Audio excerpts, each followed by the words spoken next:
What do you have your eye on at APEC as we head into the weekend? Well, we're going to see if anybody tries to join Xi in that spotlight, moving their focus from the United States closer to China.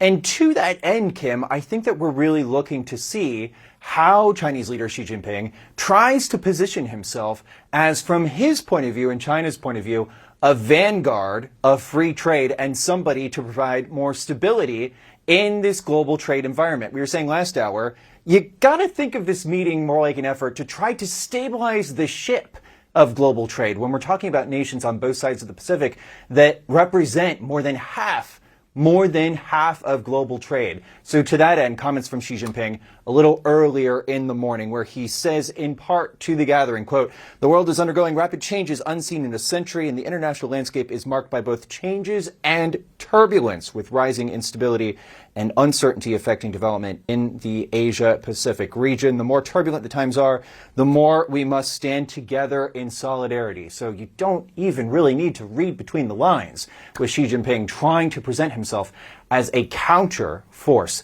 of stability when we're looking at the United States. I think, though, notably, Kim, when we're talking about Xi trying to present himself as a vanguard of free trade, the United States and myriad allies of the United States from the West would disagree with that point when they try to have so many of their companies that are leading in technology trying to establish a foothold in China. It often is quite difficult from their point of view to establish those footholds in China. A lot of subsidies are given by the Chinese government to their own domestic industries. So we're going to see if more nations start to come over to the Chinese side of the equation, because the mood, certainly based on our reporting at APEC in beautiful Gyeongju, South Korea, has moved from kind of a feeling of mutual cooperation to competition and how to deal with that competition acutely between China and the United States. All right, so that's an excellent look at the big picture. Let's get into some of the specifics.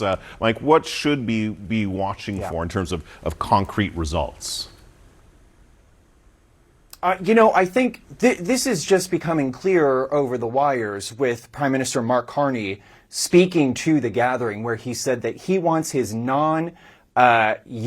exports to double over the next few years. So when we're talking about who we're watching maybe establishing a closer rapport with China, we certainly have our eyes on Canada, and there is a Carney-Xi bilat meeting on the sidelines of APEC that is supposed to be happening in the next hour. So after years of kind of strained ties, I shouldn't say kind of, certainly strained ties in many respects between Canada and China, that certainly will be interesting to watch. In addition to how are these countries going to shore up their supply chains? There are aging populations among the nations of the Asia-Pacific Rim. Can they think of any policies to deal with that? And especially with AI potentially taking away a whole multitude of jobs, are there any areas that all 21 of these nations can agree upon to try to figure out how to live with AI in a healthy economic way going forward, Kim?